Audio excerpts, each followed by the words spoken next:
Y ese es el PSOE, muchachos, esa es la realidad. El Partido Socialista Obrero Español, repito, como decía Javier Crae, que ni es socialista ni es obrero, porque donde está la plata baila el mono. Y que sea este el mejor puente para hablar de la viruela del mono, teniendo acá a una especialista, porque Hanna Escobar es química farmacéutica, pero a la vez está actualizada con su profesión. O sea, porque uno puede ser licenciado en filosofía y letras, pero hace 20 años no leerse un Habermas, ¿cierto? En cambio, Hanna está actualizada y además sí hace cierto activismo pedagógico en su red social X, que los vamos a invitar a seguirla en Mis Melindres en X. Vamos a preguntarle a Hanna en qué consiste la viruela del mono y cuáles son, sobre todo, cuáles son los principales bulos que hay, las mentiras que hay sobre esta enfermedad. Y a los suscriptores, y si no eres suscriptor todavía, que está roncando. Nosotros pues no estamos acá bailando, sino para ese mono que tenemos todos en el corazón. También eso, mira, por ejemplo, la palabra mono en España se usa a veces discriminatoriamente en el fútbol, pero es para marear al contrincante, para que esté bravo, ¿me entendés? En cambio acá usamos el mono o el mico con alegría. Nadie le berracaría que le dijeran que se parece a un mono. Deja de hacer miquerías, me decía mi mamá. Sí. O monería. Monerías.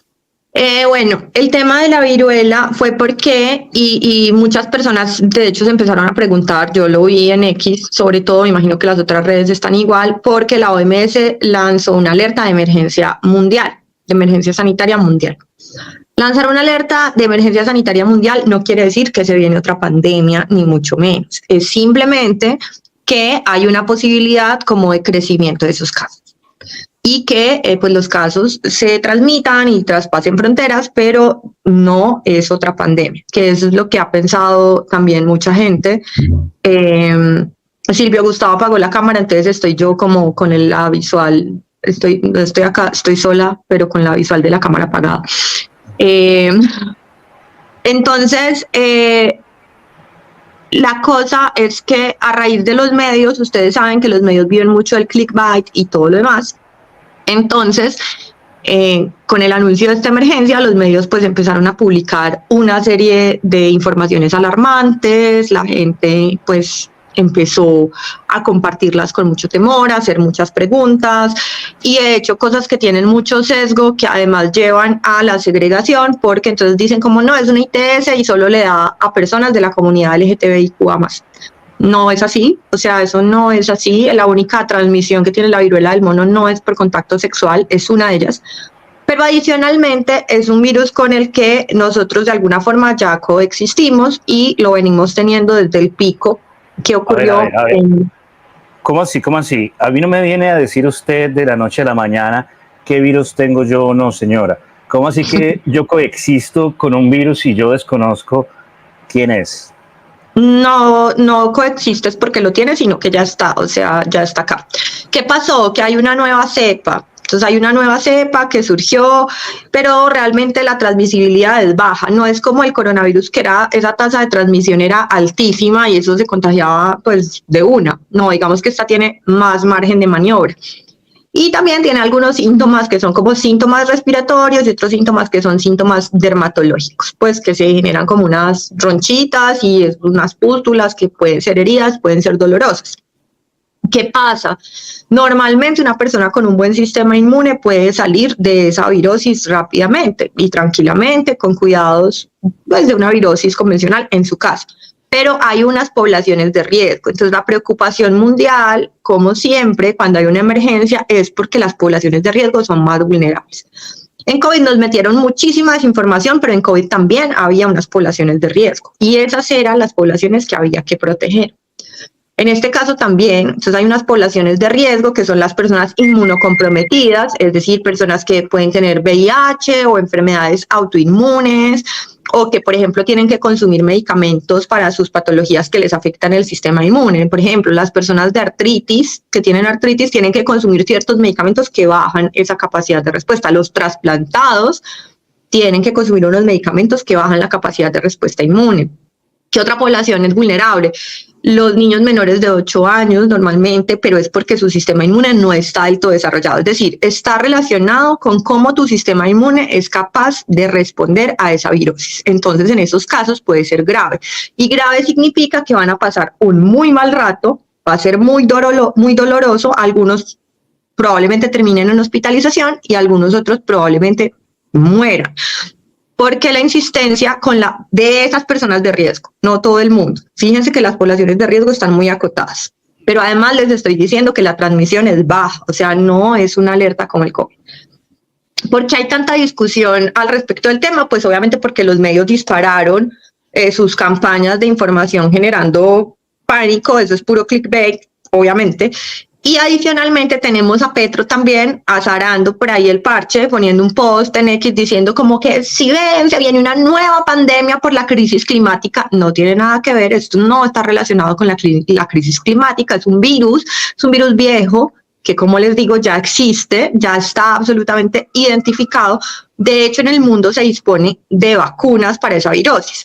La OMS no recomienda vacunación masiva. ¿Por qué? Pues porque no es una pandemia. Pero en las medidas de prevención sí se recomienda la vacunación para poblaciones especiales. Entonces ustedes ven mucha gente diciendo es que no hemos traído las vacunas. Claro, porque en 2022, cuando ya sabíamos de esa virosis, nos prometieron Carolina Corcho que estaba gestionando vacunas. O sea, hace 2 años.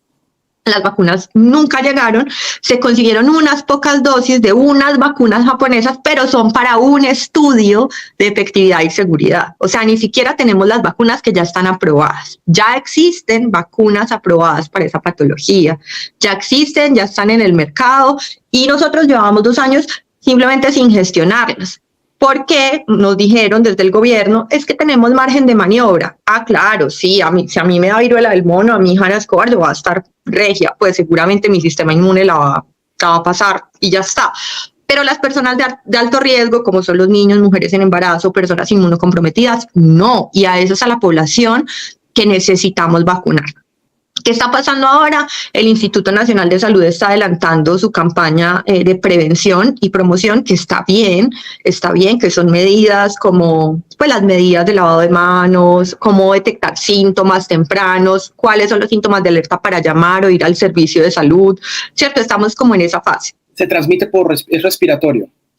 Por gotas respiratorias se puede transmitir o por contacto o por fluidos. Por eso ahí es tan fuerte la parte del contacto sexual. Y por eso también mucha gente ha desvirtuado de eso y piensan que exclusivamente es por contacto sexual. No, al decir por contacto es si, por ejemplo, yo tomo este vaso y te lo paso a ti, yo tengo pues el virus, pues obviamente te puedes contagiar porque es un virus que se transmite por contacto. Sin embargo, como te digo, no es una cosa de una alerta así impresionante, sino estar como pendientes de las medidas de prevención, porque también si detectamos síntomas en otra persona que conocemos, le podemos decir hay que ir a los servicios de salud, porque pues es importante tener como ese soporte mientras uno atraviesa la patología, pero en las personas no inmunocomprometidas ni de poblaciones de riesgo no va a ser tan grave, o sea, va a ser una virosis que nos va a tirar a la cama y ya está. ¿Cuál es el problema? Que entonces los gobiernos y los medios aprovechan para generar o crear escenarios de pánico. Y en el caso de nosotros, nuestro presidente ya estaba hablando de una pandemia y ya estaba hablando de una crisis financiera de cuenta de la viruela del mono, pero además estaba diciendo que esto era por el cambio climático y que por eso tenían que emitir bonos, bla, bla, bla, todo lo que él tiene de la transición energética. O sea, estaba mezclando como siempre hace 1000 cosas. Y eso que él hace es muy responsable porque genera pánico en la población. Entonces, o sea, ahí lo mejor es mandar el mensaje, no hay que tener pánico, hay que estar pendiente de las alertas de promoción y prevención, pero además seguir instando al gobierno a que consiga las vacunas, porque sí hay poblaciones de riesgo y no tenemos vacunas para esas poblaciones. O sea, no las tenemos y las necesitamos. Si bien la OMS no dice vacunación masiva, sí dice vacunación en grupos de riesgo. Y esas vacunas llevamos esperándolas hace 2 años. O sea, a mí me parece triste, y es lo que hablábamos ahorita del sistema de salud, me parece triste que este gobierno sea tan indolente como para ni siquiera pensar en las poblaciones de riesgo. O sea, es que son poblaciones realmente vulnerables, los inmunocomprometidos son poblaciones realmente vulnerables, los niños, las mujeres en embarazo son poblaciones realmente vulnerables. pero como no es una división por clase ni por raza, entonces no les interesa menos. Es una división. No, y además porque como son menos, es lo mismo que, por ejemplo, yo pienso que pasa con las enfermedades huérfanas. Hay muchos pacientes en este momento de enfermedades huérfanas sin tratamiento por el déficit financiero del sistema, pero como los de huérfanas no hacen tanto ruido porque son unos pocos, entonces es como que ese 5% no importa. Y a mí eso me parece como eugenésico, no sé si esa sea la palabra, pero sí me parece como yo puedo descartar el 5% porque el 95% sí está accediendo. Es compasión selectiva como siempre, ¿cierto? Ahorita no quiero volver a eso, pero los blancos que odian a la gente de color, qué sé yo, el colonialismo. Dios mío, señor, los chinos tienen campos de concentración reales de musulmanes y uigures, ¿cierto? O sea, en los países musulmanes hay segregación entre hombres y mujeres. O sea, es selectiva la compasión en estas ideologías. Eso es lo que a mí, por ejemplo, Yo igual lo que quería decir además acá en este programa y aprovechar el espacio para el tema de la viruela era que es más bien un llamado a la calma. Yo he hecho varios hilos explicando en qué consiste, qué virus es, porque también ya han salido muchas cuentas trolls de conspiraciones diciendo que es que la viruela es una enfermedad que se produce porque derivada de la aplicación de la vacuna ARN del COVID. Hanna, enuméranos al menos cuáles son los fakes, las noticias falsas principales que has visto hasta el momento para los oyentes. Que se va a volver pandemia, eso es muy poco probable. Que se transmite solo por contacto sexual en poblaciones LGTBIQA+, eso pues tampoco es cierto.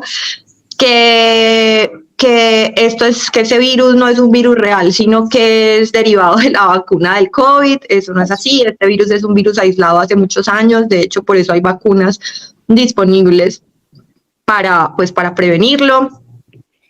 Que debido a la crisis climática, eso pues tampoco es así. Probablemente su origen es como de la zoonosis, sí, es un tema de humanos animales, o sea, es muy viejo además, es un virus muy viejo. ¿Qué otros bulos? Que nos tenemos que vacunar todos y que es un experimento del gobierno. No, como les digo, no es necesario. No es necesaria una vacunación masiva, sino pues de poblaciones de alto riesgo para protegerlos. Esos son los que he identificado hasta ahora. O sea, como... En Estados Unidos, por ejemplo, en el Twitter de Colombia veo mucho sobre la viruela del mono. En el Twitter gringo, menos. Creo que aquí la gente está tan agotada de toda la discusión del COVID que no... Es que allá lo del COVID fue horrible. Yo no creo que ningún gobierno sea tan estúpido de volver a salir a hacer eso cuando Estados Unidos precisamente cometió muchísimos errores de desinformación y puso a la gente en un estado de alerta innecesario y condujo a unas políticas autoritarias, pero además fue movilizado por los CDC, por Estados Unidos, y eso se discutió en el Senado, se discutió en el Congreso. A Fauci casi que se le destruye la carrera por eso, porque pues hizo cosas que no tenía por qué hacer. Entonces yo creo que en Estados Unidos deben estar muy contenidos en masificar esa información. Una lección grande de cómo se trató el COVID acá, la CDC, la DC Center, ¿cierto? Commission, como sea, es que no dijeron la verdad de entrada, ¿cierto? Dijeron, bueno, todo el mundo a usar máscaras, ¿cierto? Diciendo que eso iba a prevenir, cuando no sabían que eso fuera a prevenirlo, ¿cierto? Pues de alguna forma sí, el uso de tapabocas es un tema de prevención, pero yo hice también mucha pedagogía en su momento, pero es un mal uso. La prevención es usarla para que mi gota no vaya al exterior, no usarla para proteger, y eso nunca lo explicaron. Entonces la gente pensaba que la usaba para protegerse y no para evitar contagiar. Pero además lo deben usar las personas que son más sintomáticas. El asintomático tiene baja probabilidad de transmitir. O sea, fueron un montón de imprecisiones que a Estados Unidos políticamente le salió muy costoso, además por el tema de la relación con este laboratorio donde se origina el brote, que después se confirmó que hubo problemas de bioseguridad. O sea, no es una conspiración, porque tampoco es como estaban creando un virus. No, estaban haciendo un gain of function normal en un laboratorio y eso pasó, porque las medidas de bioseguridad por rebajar costos no eran las adecuadas. Sí, mucha gente lo usa para decir que hubo una conspiración, pero eso no fue así, igual pasó y eso golpeó mucho al gobierno de Estados Unidos. Entonces yo creo que no le van a dar muchas... las instituciones científicas de acá del gobierno tenían un gran prestigio y después de COVID perdieron muchísimo de él. Por el impacto político. El caso es que ya nosotros, para que sepan, nosotros ya tenemos casos de viruela del mono desde 2022, muchos casos, pues no tantos, como 4.000 algo eran los que llevábamos, pero no de la cepa actual. Esa todavía no ha llegado, no se ha confirmado presencia. Y esos casos siempre han estado en vigilancia epidemiológica. De hecho, uno puede entrar a la página del Instituto Nacional de Salud y ahí están los Power BIs, las tablas de cómo se comporta la enfermedad, cuántos casos van diagnosticados, cuántos tratados, todo. O sea, el INS la sigue en tiempo real. Entonces, digamos que eso no se ha dejado de hacer. Acá la estamos siguiendo y sí el gobierno, por lo menos el Instituto Nacional de Salud, está tomando unas medidas de prevención. ¿Cuál es el problema? Las vacunas, pues, que eso es lo que uno dice, ve, o sea, gestionar esas vacunas de una vez y no nos conformemos con unas vacunas japonesas de un estudio, porque el mismo ministro que decía que nos habían usado como experimento para las vacunas del COVID, entonces ahora su medida para la viruela del mono es contratar, pues hacer un estudio con vacunas que no están aprobadas en nosotros. O sea, ahora sí está bien experimentar. ¿Qué es eso? Eso es incoherente, porque sí hay población de riesgo. Entonces, ese es como el llamado, como que no preocuparse tanto, tener las alertas, o sea, entender cómo funciona la enfermedad, los síntomas, bla, bla, bla, estar tranquilos y sí pedirle al gobierno que compre esas benditas vacunas para la población de riesgo. Bueno, eso es un fragmento pedagógico importante, así que te invito a compartir el programa para educar los algoritmos, para que viene eso de siempre mantener la calma ante una noticia de una nueva enfermedad y segundo, buscar fuentes. ¿Cuáles son entonces las fuentes confiables? Porque no se puede creer en la fuente de los deseos, ni en la fuente de la Universidad de Antioquia, ni en la fuente del parque a mí, en estos temas, yo prefiero, los medios y los gobiernos suelen ser muy parcializados y tienen unos intereses. Ahí yo le reconozco, yo en este momento no le hablo, no me agrada, pero le reconozco, por ejemplo, a Sergio Silva, El Espectador, que hizo, de hecho, un hilo y trató de explicar pedagógicamente lo que estaba pasando de una forma muy imparcial y adecuada, sin llamar como al pánico, sin caer en esos extremos. Entonces, digamos que si uno va a consultar un medio nacional de eso, pues uno podría mirar las noticias de salud del Espectador, que seguramente el tono va a ser muy distinto.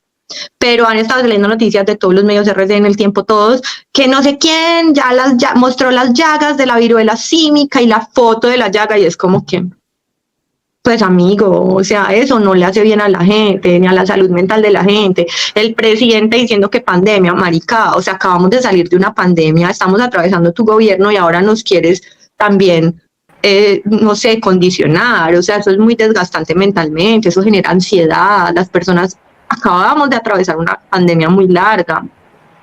Cualquier anuncio de ese tipo hace daño en la mente de las personas, genera muchísima angustia. Eso no está bien. O sea, no está bien jugar así con la salud mental de la población.